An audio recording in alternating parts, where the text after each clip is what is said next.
بسم الله الرحمن الرحيم إن الحمد لله نحمده ونستعينه ونستغفره ونعوذ بالله من شرور أنفسنا ومن سيئات أعمالنا من يهده الله فلا مضل له ومن يضلل فلا هادي له وأشهد أن لا الحمد لله رب العالمين والصلاة والسلام على رسول الله وأصحابه ومن والاه وبعد.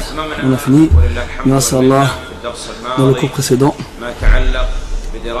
ce qui a un lien avec le chapitre relatif à l'aumône obligatoire et à l'aumône surérogatoire du livre de Cheikh Abdurrahman al-Sa'di, Manhaj al-Salikin. On va réviser ce qu'on a vu précédemment dans le chapitre de la zakah. Donc déjà, la définition linguistique du mot zakah qui vient de la croissance. Et la zakat a été appelée ainsi en rapport avec cette origine car elle fait croître l'argent qu'on possède, les biens qu'on possède. Si tu regardes aujourd'hui ou maintenant, si tu observes bien la zakat, il y a des gens qui croient qu'elle diminue tes biens, alors qu'en fait, en vrai, elle augmente tes biens. Quand tu regardes bien, par exemple, les intérêts, l'usure, tu crois que ça rajoute, alors qu'en vrai, Allah Ta'ala, il répugne les intérêts et il fait croître les aumônes. Il fait rajouter les biens pour ceux qui donnent les aumônes. Ce qui reste, c'est ça. Et c'est à ça qu'Allah Ta'ala donne succession avec plus que ce que toi tu as donné en aumône. Ensuite, dans la zakat, il y a dans cela la satisfaction d'Allah subhanahu wa ta'ala, une croissance de tes biens. Il y a aussi une prise en compte sociale, c'est-à-dire qu'on prend attention aux gens autour de nous. Il y a aussi dans cela une suppression de la rancune et de la rancœur qui se trouve dans le cœur de certains pauvres, qui bien sûr a été instauré par le shaitan. Et quand tu lui donnes ton aumône, et ça fait partir ces sentiments qui résident dans les cœurs des pauvres. On a appelé l'aumône surérogatoire sadaqa. Pourquoi? Parce qu'elle indique la véracité de celui qui la donne. Parce que le mot sadaqa, il a un lien avec sidq, qui veut dire la véracité. Donc celui qui donne une sadaqa, une aumône, ça veut dire que ça indique, c'est une preuve qu'il est sincère et véridique avec Allah Ta'ala dans ses actions. Ça c'est la définition linguistique et l'origine. Quant à la définition islamique, c'est une adoration qui consiste à sortir une partie précise d'un bien précis pour une catégorie de personnes précises.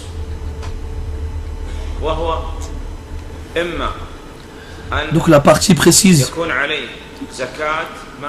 soit ça fait partie, c'est quelque chose en rapport avec les biens, soit en rapport avec le corps. Celle en rapport avec le corps, c'est l'aumône de la rupture du jeûne. Et la sagesse de celle-ci, c'est de purifier le jeûneur de tout ce qu'il a fait de futile, ou ce qu'il a dit de futile durant son jeûne. Car obligatoirement, durant son jeûne, il a dit une bêtise, ou bien il a fait une bêtise. Et la législation islamique a légiféré de faire suivre l'action vertueuse par une autre action vertueuse. Et l'application d'une sunna amène à l'application d'une autre. L'aumône de la rupture du jeûne a lieu le jour de la fête après le mois du Ramadan. Elle a une durée dans laquelle il est toléré de donner cette aumône-là, et une durée où il est recommandé de la donner, et un moment où il est interdit de la donner. Donc le moment où il est toléré de la donner, c'est un jour ou deux avant le jour de l'Eid. Le moment recommandé, c'est entre la prière de l'Fajr et la prière de l'Eid. Et le moment interdit, c'est après la prière de l'Eid. Et la quantité de l'aumône de la rupture du jeûne est 4 fois ce que peuvent réunir nos deux mains lorsqu'elles sont jointes l'une à l'autre de nourriture, de la nourriture qui est consommée dans le pays où on vit. Et donc on doit la sortir en nourriture, c'est ce que le prophète sallallahu alayhi wa sallam a ordonné.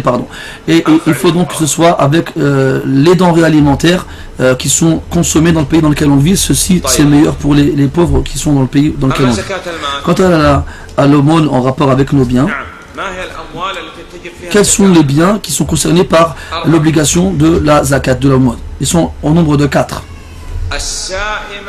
donc les bestiaux qui vont paître dans des endroits qui n'appartiennent pas à leurs propriétaires, donc aux bergers entre guillemets, ceux qui possèdent ces troupeaux-là, et ceux qu'ils mangent, c'est des choses naturelles qu'Allah il a fait pousser, qu'Allah il a créé, sans faire participer l'être humain. C'est-à-dire que c'est pas l'être humain qui va nourrir les bêtes, mais elles vont paître et se nourrir de ce qu'Allah il a créé.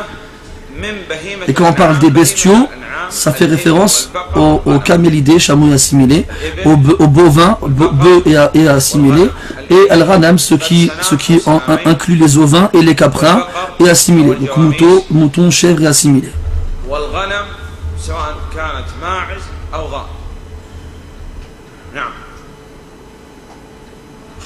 Ce qui exclut les autres chevaux, les autres animaux comme des chevaux par exemple, ou des poules ou autre chose. Donc là pour les bestiaux, il y a des conditions pour que l'aumône soit obligatoire. Première chose, c'est que l'année elle passe et qu'elles atteignent le seuil imposable. On a cité le seuil imposable pour les chameaux. Quel est le seuil imposable pour les chameaux? C'est à partir de 5 chameaux. Si j'ai un chameau, si j'en ai 2, 3 ou 4, j'ai pas de zakat obligatoire à sortir. Si j'en ai 5, j'ai une zakat obligatoire à sortir. Et on sort la zakat pour 5 chameaux avec une bête d'une nature différente que le chameau. Donc chaque fois que j'ai 5 chameaux, je sors un mouton. Et on compte en multiples de 5. Donc 5, 10, 15, 20 et ainsi de suite. Tout ce qu'il y a entre les multiples de 5, ça, on n'a pas d'incidence sur la zakat à sortir. C'est ce qu'on appelle le waqs. Le waqs, c'est ce qu'on a entre les multiples de 5 qui détermine l'obligation de sortir un mouton. Donc si j'ai 5 chameaux, je dois sortir un mouton. Si j'en ai 10, je dois sortir 2. Si j'en ai 15, je dois sortir 3 et ainsi de suite. Par contre, si j'en ai 6, 7, 8 ou 9, je devrais toujours sortir un seul mouton. Si j'ai 11, 12, 13, 14, je devrais sortir toujours 2 moutons. Si j'ai 16, 17, 18, 19, ainsi de suite.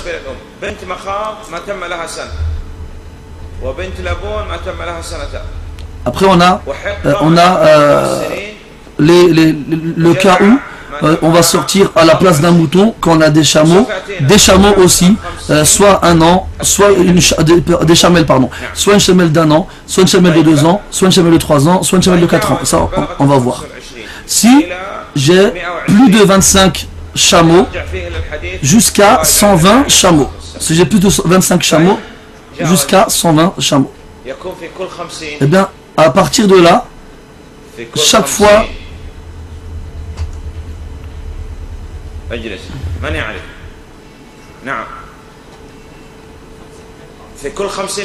voilà. Chaque fois que j'ai 50, pardon, quand j'ai plus de 120 chameaux, je sortirai une chamelle de 4 ans pour chaque cinquantaine et une chamelle de 3 ans pour chaque quarantaine. Après on part sur le principe du multiple comme tout à l'heure. Ensuite on a les bovins et assimilés. J'ai un veau qui a 1 an et j'ai un veau qui a 2 ans. Si j'ai 30 bœufs jusqu'à 39, je sors un veau d'1 an.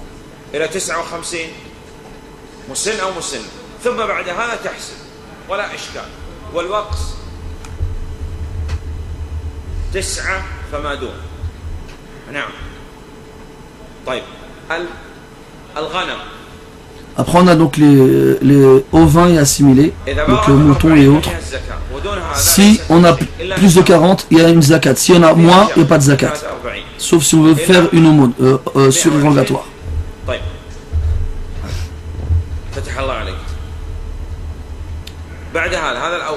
Donc ça c'était pour les bestiaux.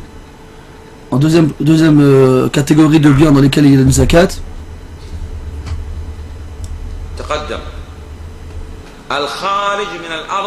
tout ce qui sort de la terre, que ce soit qu'il y a à l'origine des graines ou autre. Et là-dedans, on va pas voir comme condition est-ce qu'une année complète, elle passe. À partir du moment où on fait la récolte, on doit en sortir la zakat. Et quand on dit al-hubub wa thimar, donc les grains, est-ce qui pousse de la terre sur des branches, donc est-ce qui sort directement de la terre, et est-ce qui sort de la terre sur des troncs, sur des branches, mais c'est pas des fruits ni des légumes, ça exclut les légumes et les fruits. Si jamais ce qui a été récolté a été arrosé par le ciel, c'était par la pluie, on en sortira le 10e en tant que zakat. Si par contre c'est nous qui avons participé pour les arroser, ça vient de notre propres efforts, alors ce sera la moitié du 10e. Troisième catégorie, l'or et l'argent. Et la monnaie de papier, ce qu'on appelle les billets de banque ou bien les pièces. Pour l'or, il faut obligatoirement qu'une année entière elle passe et atteindre le seuil imposable, que ce soit de l'or ou de l'argent. Pour l'or, le seuil imposable, c'est 85 grammes d'or ou plus. Si c'est inférieur à cela, il n'y a pas de zakat obligatoire dessus, sauf si on veut faire une aumône surérogatoire. Pour l'argent, c'est 595 grammes ou plus. Quant à la zakat pour l'argent, donc les monnaies, la monnaie de pièces ou de billets, qu'est-ce qu'on fait? Donc lorsque l'année elle passe, on regarde combien on a d'argent. Et tu regardes la valeur de 85 grammes d'or en monnaie ou 595 grammes d'argent en monnaie. Le minimum des deux, ce sera le seuil imposable pour le système monétaire d'argent ou de pièces ou de monnaie. Et qu'est-ce que tu dois sortir de ton capital? Tu divises par 40. Et le résultat, ce sera ce que tu devras sortir. Quatrième et dernière catégorie dans laquelle on doit sortir la zakat obligatoirement, les bénéfices générés par le commerce. Donc tout ce qui a été acheté ou préparé pour être acheté ou vendu ou pour faire du commerce. Et ce chapitre-là, c'est le chapitre le plus large. Il englobe toutes choses.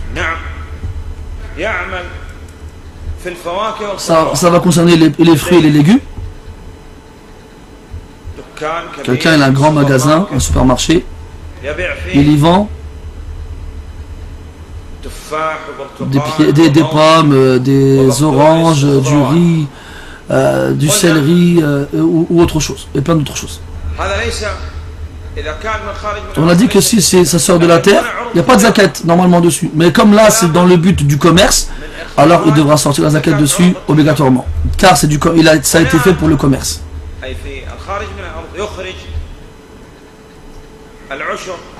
Donc lorsqu'il sort de la terre et que ça fait partie de la zakat obligatoire concernant ce qui sort de la terre, on dit qu'il sortait le 10e ou la moitié du 10e. Ici, là c'est pas pareil. Là, on va valoriser la marchandise et on va le diviser par 40. On va diviser le total de la valeur par 40 et en sortir donc le résultat en zakat obligatoire.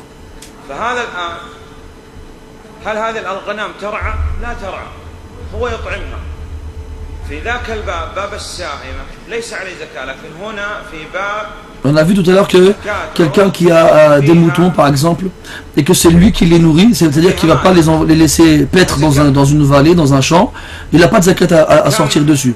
Mais si par contre il a un troupeau qu'il nourrit lui-même et qu'il a spécialement obtenu ou acheté pour le commerce, alors il devra en sortir la zakat. D'accord, donc il faut faire la distinction entre la zakat concernant les troupeaux des bestiaux et ce qui a été préparé pour le commerce. On a vu que la zakat se divise en deux catégories, une aumône obligatoire et une aumône surérogatoire. Ou bien si tu veux dis une aumône obligatoire, donc et zakat et sadaqa, une aumône surérogatoire. À qui est-ce qu'on donne la zakat? Donc il faut obligatoirement à ce qu'elle soit donnée à ceux qui la méritent. Et ce sont les 8 catégories. Et ce n'est pas, on n'a pas l'obligation de donner à tout le monde qui sont dans ces 8 catégories. On peut se contenter de l'un d'entre eux, c'est tout. Mais on doit regarder c'est qui d'entre eux qui a le plus besoin de cela. Et c'est qui chez qui ça va être le plus utile. Donc quelles sont ces 8 catégories? Premièrement, le besogneux. C'est celui qui n'a rien, ou bien c'est celui qui a en dessous de ce qui lui est suffisant. Et nous on doit donner aux pauvres et aux besogneux ce qui va lui être suffisant pour une année égérienne. Il n'a pas le droit de prendre plus que ce qui va être suffisant pour une année, pour plus d'une année.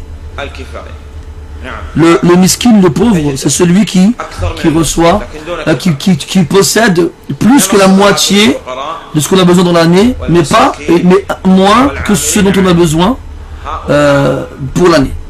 Donc ceux-là, ils ont droit à l'aumône. Après, on a ceux qui travaillent pour la perception de la zakat et qui sont chargés de la transmettre et de la distribuer. Et ceux-là, ils sont déterminés par l'autorité du pays. Il y a un homme qui a offert un cadeau à Omar ibn Abdelaziz et il l'a refusé. Alors on lui a dit, comment est-ce que tu oses refuser le cadeau alors qu'on a offert des cadeaux au prophète Abu Bakr et Omar et il les a acceptés? Alors il a répondu, pour eux, c'était des cadeaux et pour nous, c'est une corruption.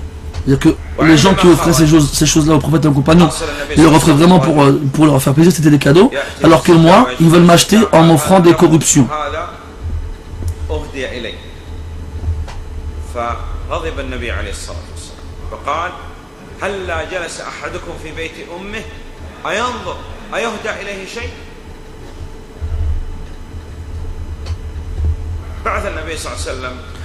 Le prophète sallallahu alayhi wa sallam, il a envoyé un homme parmi les compagnons radiyallahu anhum aux juifs.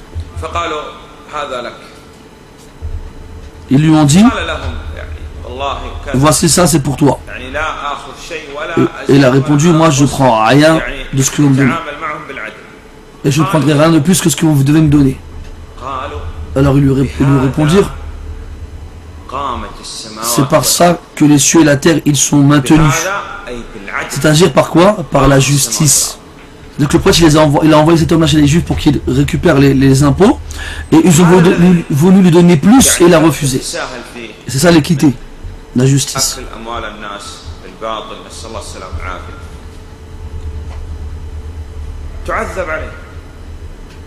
Parce que l'argent que tu prends et que tu n'as pas le droit de prendre, eh bien c'est une injustice que tu devras répondre, pour laquelle tu devras répondre à Allah subhanahu wa ta'ala. Et si il le décide, il peut te punir pour cela.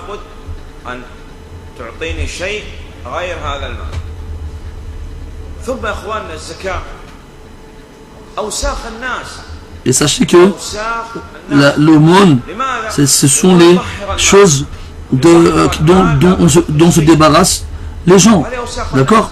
C'est pour ça qu'ils purifient les biens. Et c'est pour ça que il ne faut pas prendre l'argent des gens si on n'en a pas besoin. Et c'est pour ça que le prophète sallallahu alayhi wa sallam, il ne recevait pas, il n'avait pas le droit de prendre l'aumône. Il faut faire attention à la mendicité. Parce qu'il n'y a pas quelqu'un qui ouvre une porte de la mendicité sans qu'Allah ne lui ouvre une porte de la pauvreté. Après, dans le verset, des gens qui méritent l'aumône obligatoire, eh bien, Allah il a cité les gens qui se convertissent à l'islam afin d'être raffermis.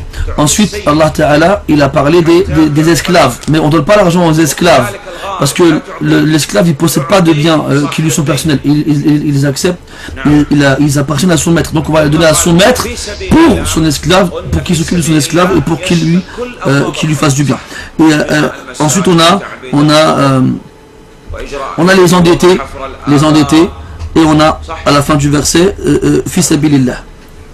Fi sabilillah, on a dit fi sabilillah, ça fait référence au jihad et tout ce qui rentre dedans, comme par exemple les étudiants et les savants, les savants de l'islam.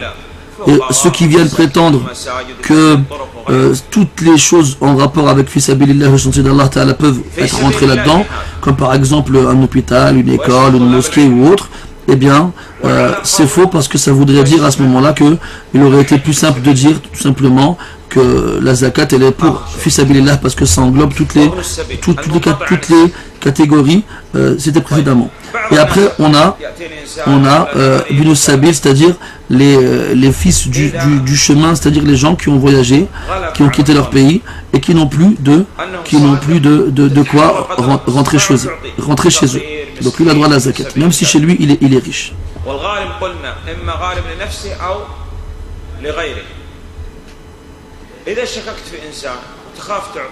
Si jamais tu as un doute sur quelqu'un, par exemple qui est endetté, ou bien quelqu'un qui est comment s'appelle, le vagabond, alors tu regardes, si tu as un doute, qu'est-ce que tu fais? Tu vas lui acheter le billet et tu lui donnes. Et tu ne donnes pas l'argent à ce moment-là. Et alhamdulillah. Si quelqu'un vient, il te demande de lui donner la zakat et tu as un doute, et tu penses qu'il va servir de cet argent pour acheter de la drogue par exemple, qu'est-ce que tu fais?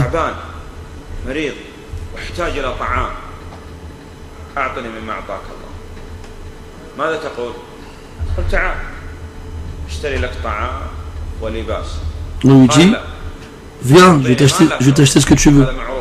Comme ces gens-là qui sont douteux, généralement, quand tu leur proposes d'acheter à leur place ce dont ils se prétendent avoir besoin, ils refusent, ils disent non, donne-moi l'argent, je vais me débrouiller tout seul. Eh ben lui, tu lui donnes pas, c'est pas normal. Maintenant, si quelqu'un, il vient, il accepte que tu l'achètes à sa place, eh ben, Inch'Allah, il est véridique et il n'y a pas de problème.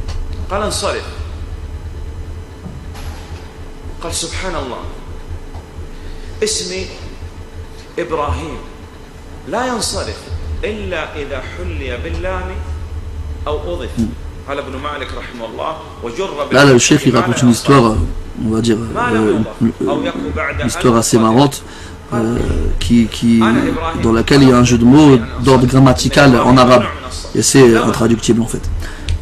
Parce que vu que c'est des règles complètement différentes, on ne peut pas les transcrire en arabe.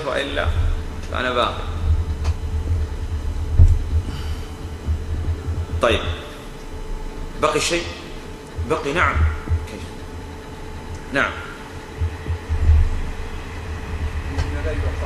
يحرم il est interdit de donner l'aumône à quelqu'un qui n'est pas dans le besoin, quelqu'un qui est fort physiquement et quelqu'un qui a un travail, qui a une expérience, qui a un savoir lui permettant de travailler et donc de gagner sa vie. Aussi, on ne donne pas la zakat ni la sadaqa aux gens de la famille du prophète sallallahu alayhi wa sallam, c'est-à-dire Banu Hashim, Banu Abdel Muttalib et les épouses du prophète sallallahu alayhi wa sallam. Et on ne donne pas la zakat non plus à un mécréant. Mais en dehors de ça, on peut leur donner des sadaqas, donc des aumônes surérogatoires. Aussi parmi ceux à qui on ne peut pas donner l'aumône, ceux dont on a l'obligation de donner l'aumône, de subvenir à leurs besoins, comme la femme, les enfants, les parents, et ainsi de suite. Donc il y en a qu'est-ce qu'ils font pour échapper à l'aumône obligatoire, pour que l'argent reste dans leur entourage et qu'ils puissent en tirer profit, alors ils vont donner de l'argent aux membres de leur famille alors qu'ils doivent subvenir à leurs besoins obligatoirement. Et cela c'est faux. Si quelqu'un, par exemple, il va acheter une Porsche et il a un crédit et qu'il doit payer tous les mois et il ne peut pas le rembourser, il vient et dit je dois la zakat parce que je suis endetté. On va dire non, toi on ne donne pas toi. On a le droit de sortir la zakat plutôt que la date prévue, lorsqu'il y a une excuse et lorsqu'il y a une raison valable. Comme par exemple, lorsque on voit que les gens sont dans le besoin dans la communauté, notamment en hiver, lorsqu'il fait froid, qu'ils ont faim et qu'ils peuvent mourir de froid, alors on a le droit de sortir la zakat avant sa date prévue. Il reste un problème à évoquer, c'est la zakat de la dette. Par exemple, quelqu'un il vient, il m'a emprunté 40 milliards d'euros.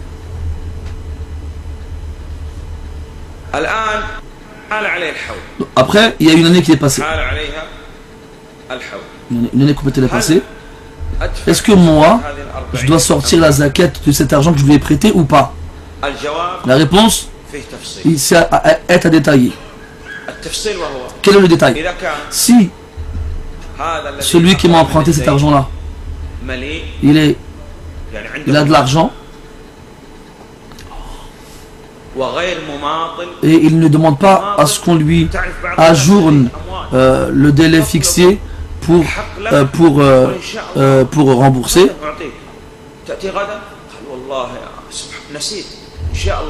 Donc le mumatil, c'est celui qui veut demander un ajournement au délai qu'il doit observer pour rembourser sa dette.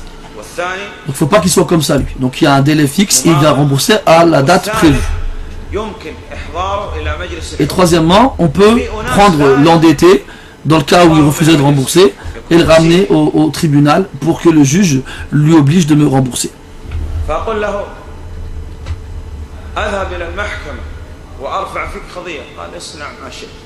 Il y a des gens qui te prennent de l'argent et quand ils refusent de te rembourser, tu veux les menacer et leur dire que si soit tu me rembourses, soit je te ramène chez le tribunal, ils s'en fichent, ils te disent vas-y parce que ça, il te fera rien et j'ai rien à craindre avec toi.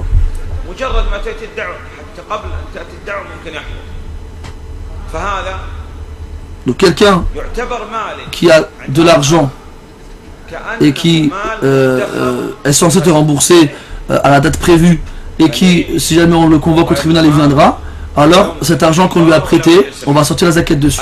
Oui.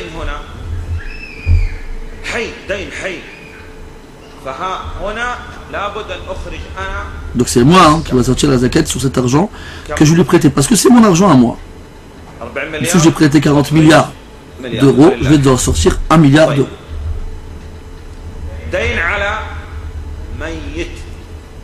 Maintenant, par exemple, quelqu'un il est mort. Quelqu'un il est mort. C'est-à-dire quelqu'un il avait rien du tout et il m'a pris de l'argent. C'est-à-dire que lui, c'est pas seulement il ajourne le délai qu'on s'était fixé, mais en plus de ça, il est injoignable. On peut l'appeler toute la journée, il répond jamais au téléphone. Et il n'y a pas moyen d'attraper pour le ramener au tribunal pour pouvoir se plaindre de lui. Il a des connaissances et il a pas de papier, on ne peut pas l'attraper, c'est pas illégal. Donc lui, si je lui prête de l'argent et que j'ai pas de moyens de récupérer cet argent, alors là, j'ai pas de zakat à sortir sur l'argent que je lui ai prêté. Si par contre, au bout de 10 ans, il surgit et il vient et me dit j'ai fait Tauba, je me suis repenti et je te rends ton argent. Est-ce qu'on va devoir sortir la zakat sur les 10 années précédentes ou bien ou non? Et ça, moi, ils ont dit non. Ils ont dit on ne sort que sur la dernière année en cours. Et on appelle cette question, on appelle l'aumône de la dette. Si jamais, autre chose, si jamais j'ai de l'argent, ou bien des biens. Ce bien-là, j'ai donné à un tel parmi les gens. Je lui dis, ça c'est un dépôt chez toi. Tu n'as pas le droit de t'en servir. Tu le prends tel que je te le laisse. Et tu ne peux pas, tu ne peux rien en faire. À partir du moment où il en prend quelque chose, et il dit par exemple, il ne sait pas, alors je lui rendrai quand je pourrai.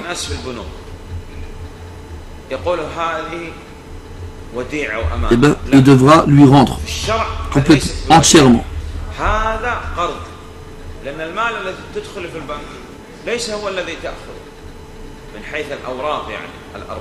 Donc dans les banques aujourd'hui, l'argent que tu déposes à la banque et que tu retires par la suite, c'est pas l'argent que tu as déposé toi, c'est un autre argent parce qu'il tourne. Donc en vrai, c'est pas, tu retires pas ton argent, tu empruntes à l'argent d'un autre. C'est pour ça que tant que tu peux, évite de t'approcher des banques, pardon. Si tu es capable de ne pas les approcher, eh bien fais-le. Et celui qui craint Allah Ta'ala, Allah lui favorise une issue et lui apporte sa subsistance sans qu'il ne sache d'où elle vient. Après on passe au chapitre du jeûne. D'un point de vue linguistique, le mot siyam signifie l'abstinence. D'un point de vue islamique, c'est une adoration qui inclut le fait de s'abstenir de la nourriture et de la boisson et de tout ce qui fait rompre le jeûne, du lever de l'aumône véridique jusqu'au coucher du soleil.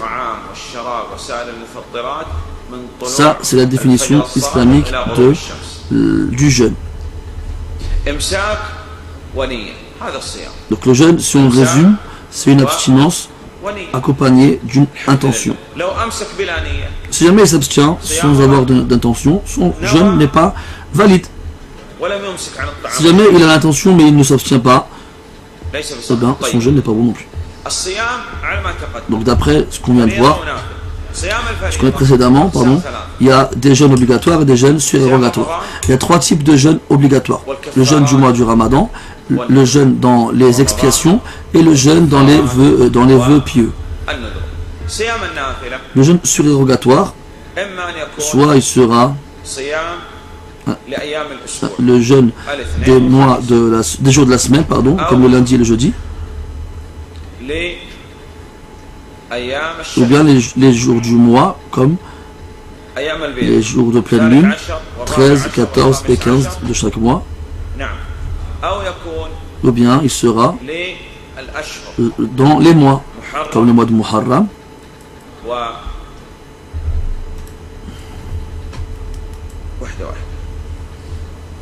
et les 6 jours de Shawwal,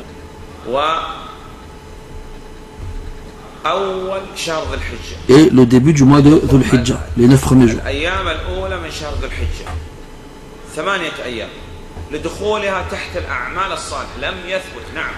Et parce que ça inclut toutes les actions vertueuses. Donc il n'y a rien d'authentique au niveau du jeûne de ces jours-là, sinon le fait que le jeûne rentre dans les actions vertueuses et qu'il est recommandé de faire des actions vertueuses durant ces 8 jours-là, alors on jeûne ces jours-là. Et aussi on a le fait de jeûner un jour et de rompre un jour. Et on a aussi ce qui concerne le jeûne du mois de Sha'ban. Donc le jeûne surérogatoire, c'est tout cela. Si tu veux, tu peux dire jeûne obligatoire, jeûne surérogatoire et jeûne interdit aussi. Jeûne interdit, le fait de jeûner le jour des 2 fêtes, et le jour du doute, et le jour du vendredi, tout seul. Et aussi le samedi et le mois de Rajab. Et les 3 jours qui suivent la fête du sacrifice, le 11, 12 et 13 du mois de Dhul Hijjah. Donc on a dit jeûne obligatoire, jeûne interdit et jeûne surérogatoire. On rentre aussi dans le jeûne interdit, le fait de jeûner tout le temps. Celui qui jeûne tout le temps, il n'a ni jeûné ni rompu le jeûne. Donc l'obligation du jeûne du mois de Ramadan est prouvée par le Coran, la tradition prophétique et le consensus de la communauté. Quand est-ce que le mois du Ramadan il commence? Lorsqu'on voit le croissant de lune, ou bien que le mois de Sha'ban qui précède le mois de Ramadan est fini par 30 jours. Et cette question-là, les savants en ont parlé, donc ne va pas te fatiguer à plus que cela. Et le jeûne ici sera avec le jeûne de la Mecque. Il y en a qui ont dit quoi par rapport à ça? Ils suivent la Mecque pour le Ramadan, pour le début du mois et la fin du mois, et aussi le début du jeûne et la fin du jeûne avec les horaires de la Mecque. Dans certains pays, pendant le Ramadan, ils jeûnent 20 heures. Alors ils se sont dit quoi? On va suivre les horaires de la Mecque dans le jeûne et on va arrêter au moment où ils arrêtent. Parce qu'à la Mecque, ils jeûnent seulement 10 heures. Et bien sûr, cela il faut.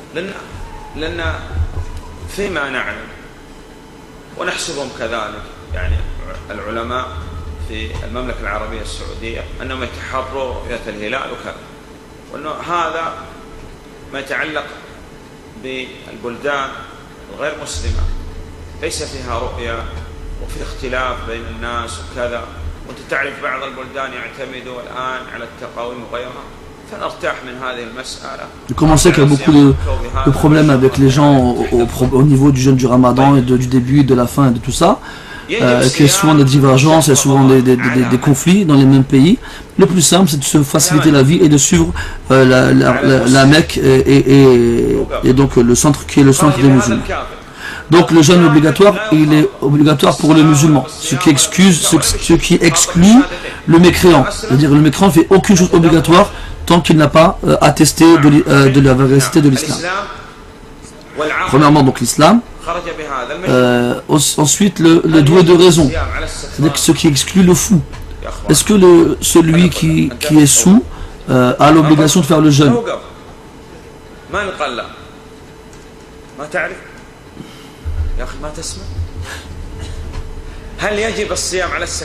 Est-ce que le jeûne il est obligatoire pour le sou? يا رجل السكران مجنون؟ أسألك أنا السؤال واضح، هل السكران مجنون؟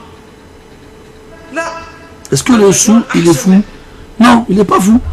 Le fou il est mieux que le sou. Donc bien sûr que le jeûne est obligatoire pour lui et s'il ne le fait pas, il est dans le péché. Il ne faut pas dire que le jeûne n'est pas obligatoire pour le sou. Parce qu'il est possible que des gens ils vont comprendre que en se saoulant, ils n'auront plus l'obligation de jeûner. On leur dira le contraire. C'est obligatoire même pour le sou et craint Allah et ne boit pas et jeûne. Donc le musulman, le doigt de raison et le pubère. Est-ce que le jeûne est obligatoire pour le petit qui n'est pas pubère? Non, ce n'est pas obligatoire.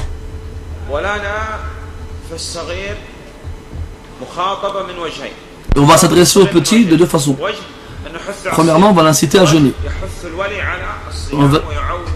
Et on va inciter le tuteur à jeûner et à montrer l'exemple aux enfants autour de lui. Ce qui est étonnant, mais est énormément, c'est de voir des petits jeûner. Et si on demande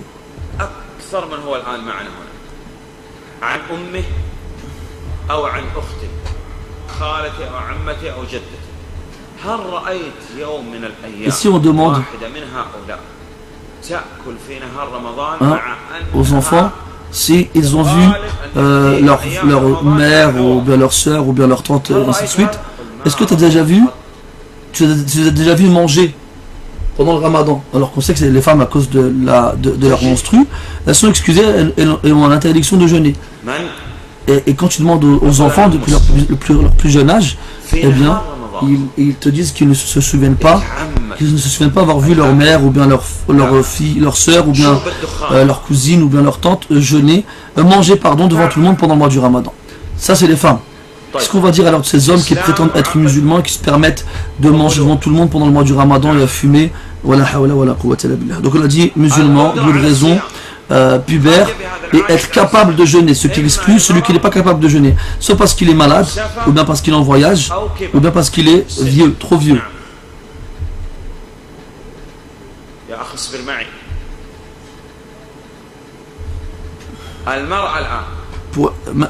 Maintenant une femme musulmane, douée de raison, pubère, qui n'est pas malade, mais elle est touchée par les menstrues ou bien les lochis, est-ce qu'elle jeûne? Elle ne jeûne pas. Donc il faut aussi être préservé des choses qui empêchent de jeûner.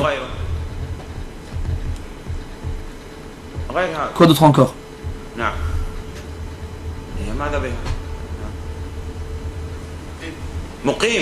Il faut être résident, ce qui exclut le voyageur. Et bien sûr capable, ce qui exclut l'incapable. Résident, ce qui exclut le voyageur. Le voyageur n'a pas l'obligation d'accomplir le jeûne. Mais le mieux et la priorité pour le voyageur est de jeûner. Pourquoi?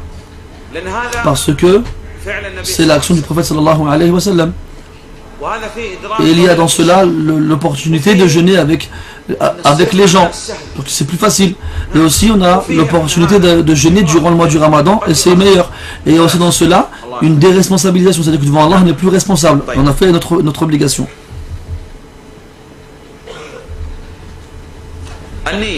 Ensuite, on a l'intention pendant le jeûne. Est-ce qu'il y a une différence entre le jeûne pour l'obligation ou pour l'acte surérogatoire? Est-ce qu'il y a une différence dans l'intention entre le jeûne obligatoire et le jeûne surérogatoire? Oui.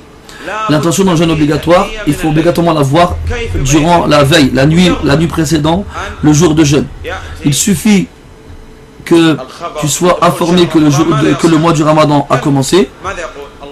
Eh bien, est-ce qu'il doit faire? Qu'est-ce qu'il doit faire? Est-ce qu'il dit à voix haute: oh Allah, j'ai l'intention de jeûner cette année 2013 dans telle ville en me basant sur les horaires de tel jour, et ainsi de suite. Est-ce qu'il a le droit de faire ça? Non.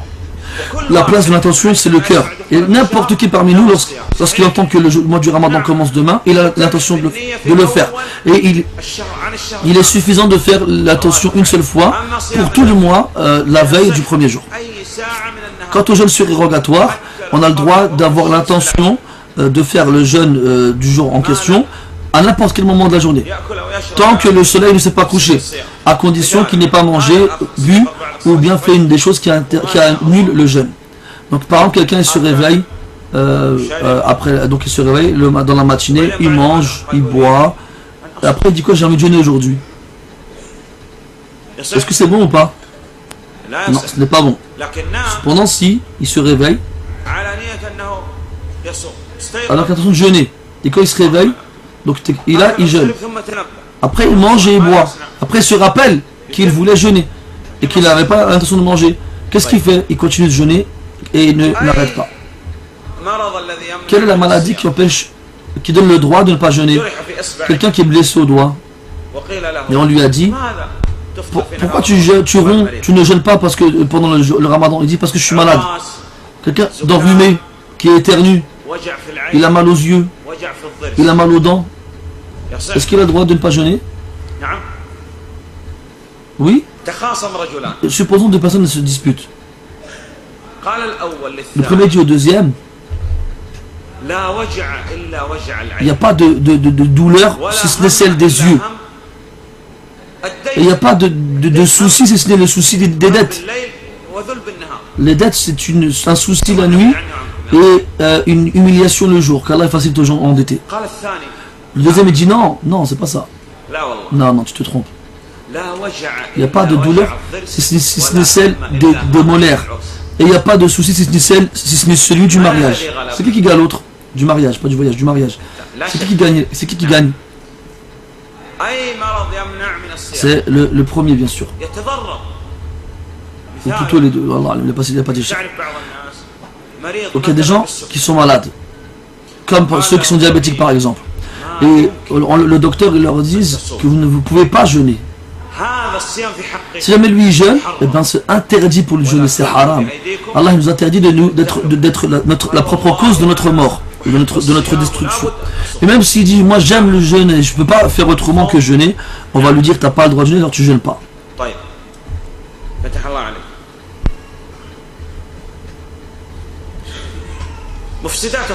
Quels sont les actes qui pervertissent le jeûne? Le fait de manger et de boire fait volontairement, ce qui exclut ce qui a été fait par inadvertance et oubli. Et tout ce qui fait le même effet que ce qui est mangé ou bu. Quelqu'un, il mange par exemple un morceau de mouchoir et il l'avale, ça aura le même effet que la nourriture. Même si c'est nuisible pour le corps, c'est pareil. Quelqu'un il boit de l'alcool, est-ce que son jeûne il est perverti ou non? Bien sûr il est perverti. Est-ce que quelqu'un de raisonnable qui va boire de l'alcool? Non, pas vraiment. Wallah, on a proposé aux animaux de boire de l'alcool et ils l'ont refusé. quelqu'un doué de raison va boire de l'alcool? Non. Ceux qui n'ont pas de raison sont meilleurs que ceux qui boivent de l'alcool. Maintenant, les perfusions nutritives, elles ont la même incidence que la nourriture et la boisson. C'est comme le sérum.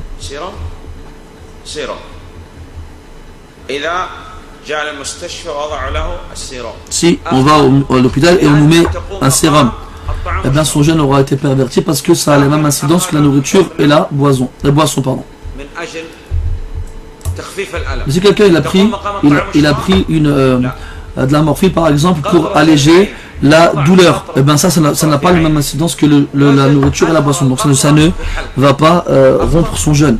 S'il met des gouttes dans ses yeux, est-ce que son jeûne il est rompu? Non, non plus. Même s'il sent le goût de la goutte dans sa gorge, est-ce que son jeûne il est valide ou non?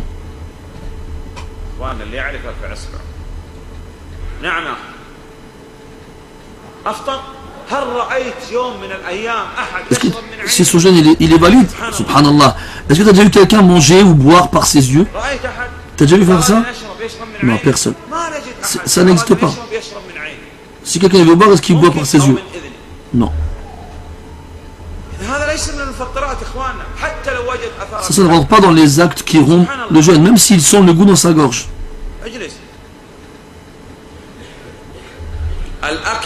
Donc manger, boire, et tout ce qui a le même effet que la nourriture et la boisson. Ou tout ce qui apporte la même finalité que la nourriture et la boisson. Et tout ce qui passe par le conduit de la nourriture et de la boisson.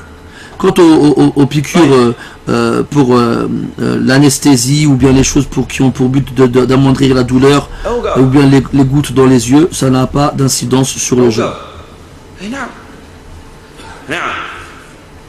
ماذا لديك؟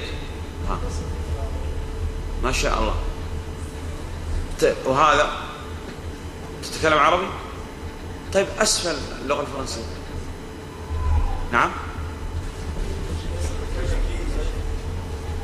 الحمد لله. إذا لا تتكلم تقدم تعال هنا. هكذا أحسن. طيب.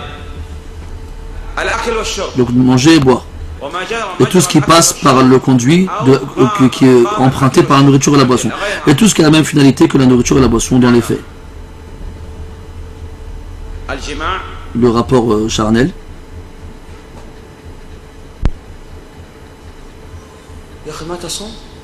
Vous ne jeûnez pas?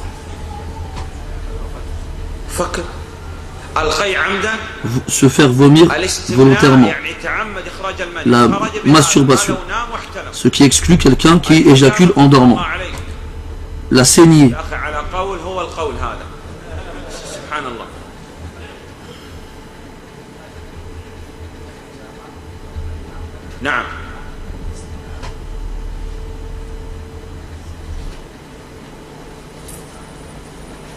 أجلس. نعم.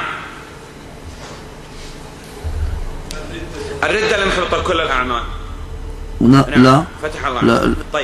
l'apostasie qui va aussi, qui va en plus d'annuler le jeûne, va annuler toutes les actions. Quelqu'un qui rompt le jeûne par le biais du rapport charnel, qu'est-ce qu'il doit faire? Qu'est-ce qu'il doit faire? Il doit s'abstenir de manger le reste de la journée. Et il doit rattraper ce jour-là. Et il a une expiation à faire. Quelle est-elle? De jeûner 2 mois consécutifs. C'est une erreur.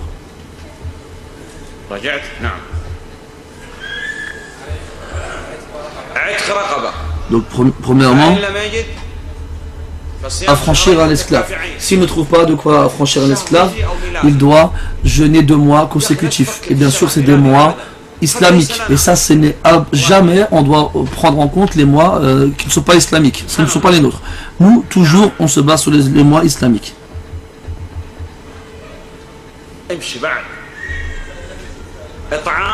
Nourrir 60 pauvres si on ne peut pas jeûner 2 mois consécutifs. Il est légiféré pour les jeûneurs de faire plusieurs choses. Quelles sont ces choses-là?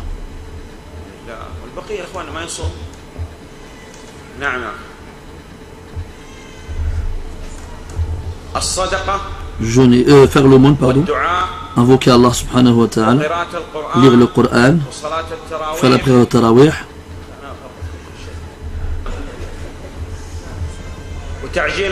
et précipiter la rupture du jeûne et retarder la collation du matin avant la prière de l'aube. Il est interdit pour le jeûneur plusieurs choses. Quoi d'autre? Quoi donc?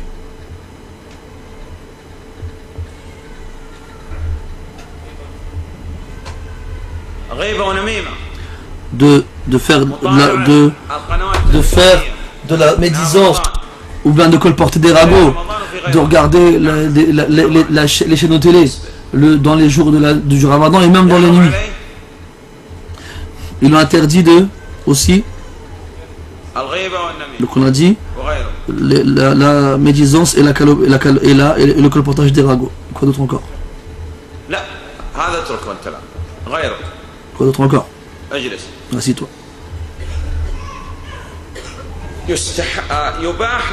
Il est autorisé aux jeûneurs. Quoi? Qu'est-ce qui est autorisé aux jeûneurs? Est-ce qu'il a le droit de se rafraîchir, de prendre une douche? Oui, il a le droit. Est-ce qu'il a le droit de goûter la nourriture s'il y a un besoin? Oui, il n'y a pas de mal. Il a le droit de goûter seulement, afin de savoir si c'est suffisamment salé ou non. Comme la femme par exemple. Mais bien sûr, c'est dans le besoin. Le fait d'avaler la salive, c'est autorisé ou pas? Bien sûr, il n'y a pas de problème, parce qu'il n'a rien fait insérer dans sa qualité buccale, c'était déjà dedans. Si quelqu'un, il l'agresse verbalement en l'insultant, qu'est-ce qu'il fait? Est-ce qu'il lui répond? Bien sûr, il lui répond. Il lui répond, je jeûne. Comme Allah dit dans le Coran, lorsque les ignorants s'adressent à eux en les agressant, ils leur répondent ils leur répondent paix. Laissez-moi tranquille. Maintenant, qui peut me citer le jeûne surérogatoire? Avant cela, on a le jeûne dû au vœu pieux. Et le vœu pieux n'est pas une bonne chose. Et le prophète sallallahu alayhi wa sallam ne l'a pas fait. Et si c'était un bien, il nous aurait devancé dans cela, qu'Allah précieux lui le salut. Donc délaisse le vœu pieux, ne le fais jamais. Quant aux expiations, c'est par exemple, c'est de la même façon que ce qu'on a cité dans le cas de la personne qui a rompu le jeûne à cause d'un rapport charnel. Donc on libère un esclave, ou bien on jeûne 2 mois consécutifs, ou bien on nourrit 60 pauvres. Donc qui peut me citer maintenant les jeûnes surérogatoires? Jeûner le lundi et le jeudi, et les jours de pleine lune, 13, 14, 15, ou encore 3 jours de chaque mois, et le jeûne du mois de Muharram et du mois de Sha'ban, les 9 premiers jours de Dhul Hijjah, et avec ce qui inclut le jour de Arafat tant qu'on ne fait pas le pèlerinage, et le 9, 10 et 11 du mois de Muharram qui sont Ashura, les 6 jours de Shawwal. Pour les 6 jours de Shawwal, la priorité est de jeûner le 2e jour du mois de Shawwal, juste après le jour de l'Eid. Ça c'est mieux, c'est le plus sûr, et c'est priorité, afin qu'ils finissent de jeûner le 7e jour du mois de Shawwal. Cependant, qui est celui qui jeûne les 6 jours de Shawwal? C'est celui qui a jeûné le mois de Ramadan, car le prophète dit sallallahu alayhi wa sallam, celui qui a jeûné Ramadan, ce qui signifie que celui qui a des jours à rattraper, il ne peut pas jeûner les jours de Shawwal avant d'avoir rattrapé les jours qui lui manquent du mois de Ramadan. Il ne peut pas faire passer les surérogatoires avant l'obligatoire.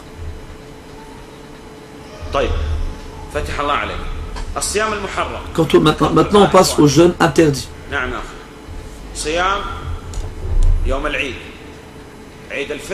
Le jour de l'Eid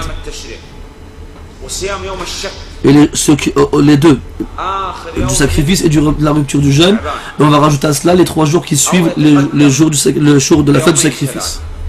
Le fait de jeûner le jour du doute, le fait de jeûner le jour du vendredi tout seul, ou bien le fait de jeûner le samedi tout seul.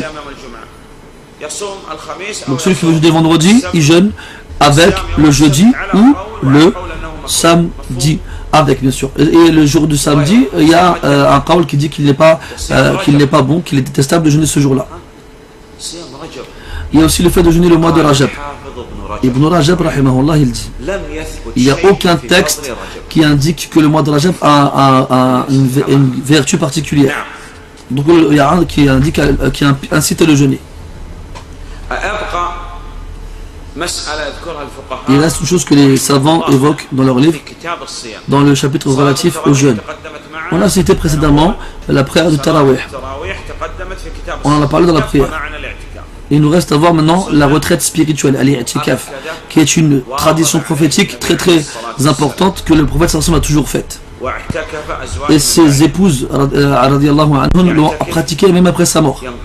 C'est-à-dire qu'ils s'isolent des gens, ils se retirent des gens. Qu'est-ce qui vient annuler la retraite spirituelle? Qu'Allah nous en préserve, l'apostasie et le rapport charnel et le fait de sortir de la mosquée beaucoup de fois, énormément. Celui qui sort sans raison et beaucoup de fois, eh ben, il n'est pas considéré comme quelqu'un qui s'est retiré spirituellement à la mosquée. Si quelqu'un il dit, il existe un hadith dans lequel il est dit qu'il n'y a pas de retraite spirituelle sauf dans les 3 mosquées. Le Cheikh Al-Uthaymin rahimahullah, que si le hadith est authentique, ça fait référence à la retraite spirituelle complète, parfaite. C'est-à-dire que ce n'est pas dans toutes les mosquées, mais seulement dans les 3 grandes. Mais sinon, la retraite spirituelle classique, elle est valide dans toutes les mosquées. Cheikh Al-Uthaymin il dit que la base, c'est qu'on ne fait cette retraite spirituelle que dans les 10 dernières nuits du mois de Ramadan. Et les savants disent que la nuit de la fête de la rupture du jeûne n'est plus dans le mois du Ramadan, donc on sort de la mosquée lorsque le soleil s'est couché dans le dernier jour du mois de Ramadan. Voilà ce qu'on peut dire concernant la retraite spirituelle. Et Allah Ta'ala s'est mis. Après, le prophète a cité, l'auteur, pardon, il a cité le hadith dans lequel le prophète interdit de voyager pour une autre mosquée que les 3 grandes mosquées de l'islam. Si quelqu'un par exemple il veut se rendre à la mosquée de Casablanca, il dit moi je veux voyager vers Marrakech par exemple pour faire l'i'tikaf là-bas. On va dire pourquoi? Il dit parce que la récompense est la plus grande. On va dire non, tu n'as pas le droit de voyager dans ce cas-là. Si par contre il dit moi je vais là-bas faire l'i'tikaf, la retraite spirituelle, parce que l'État il a permis aux gens de faire la retraite spirituelle là-bas, alors là on va l'autoriser parce qu'il ne voyage pas pour la mosquée, mais il voyage pour pouvoir y faire la retraite spirituelle parce que c'est autorisé et il ne peut pas le faire ailleurs. Est-ce qu'on a le droit de voyager pour faire la retraite spirituelle dans la mosquée du prophète sallallahu alayhi wa sallam? Oui, on a le droit, il n'y a pas de problème dans cela. Et avec cela on a fait le tour du chapitre relatif aux jeunes.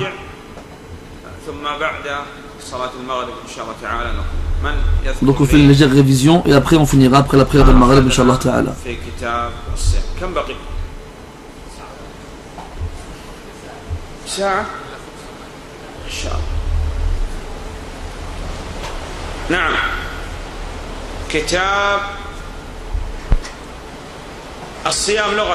Donc le jeûne, linguistiquement parlant, as-siyam signifie l'abstinence. Et là, islamiquement parlant, c'est le fait d'adorer Allah Azza wa Jal. Il faut obligatoirement citer dans la définition l'obligation. Et quand on parle d'obligation, ça fait obligatoirement référence à l'intention. Et donc, si on résume la définition islamique du jeûne, du siyam, c'est une intention et une adoration et une abstinence. Donc, c'est le fait d'adorer Allah Ta'ala en s'abstinant de manger ou de boire ou de faire tout acte qui rend le jeûne, du lever de l'aube jusqu'au coucher du soleil. Et l'intention est différente pour le jeûne obligatoire et pour le jeûne surrogatoire. On a l'obligation de faire à la veille du premier jour du jeûne obligatoire l'intention. Alors que pour le jeûne surrogatoire, on a le droit de faire l'intention à n'importe quel moment de la journée, à condition que on n'ait rien fait qui annule le jeûne, je veux dire, avant. Et il faut savoir que la récompense elle ne sera comptée qu'à partir du moment où on a eu l'intention. Il y a plusieurs catégories du jeûne, obligatoire, recommandé et est interdit. Et selon un qawl, il y a un jeûne aussi détestable. Pour ceux qui voient que c'est pas interdit de jeûner le samedi, mais c'est détestable. Donc on a le jeûne obligatoire, c'est le mois du Ramadan, les expiations et les vœux pieux. Et les jeûnes solidaires, c'est ce qu'on a cité. Et on citera dans les jeûnes, aussi dans les jeûnes interdits et détestables comme on citait précédemment. Qu'est-ce qui va annuler le jeûne? Qu'est-ce qui va annuler le jeûne? Et qu'est-ce qui est recommandé pour le jeûne ou interdit? On l'a vu précédemment aussi. On se contente de cela, Inch'Allah ta'ala. Et on revient après la prière de le Maghrib, Inch'Allah ta'ala. Et on commencera après le Maghrib le chapitre en rapport avec le pèlerinage. Wallahu a'lam wa sallallahu ala nabina Muhammad wa ala alihi wa ashabihi ajma'in. Inch'Allah, alhamdulillah, les livres ils sont très suffisants. C'est pas la peine de se précipiter, de se bousculer, de se battre pour récupérer les livres. L'étudiant dans la science islamique, il doit faire preuve de comportement et de bienséance, surtout quand là tu veux un livre dans lequel il y a de la science dont tu vas tirer profit. Alors il ne faut pas faire preuve de mauvais comportement. On prend son temps, chacun prend son livre, on n'en prend que un. On n'en prend que un et il le prend en lui donnant son droit à ce livre-là. Il l'apprend, il le met en pratique, il apprend les gens vers cela.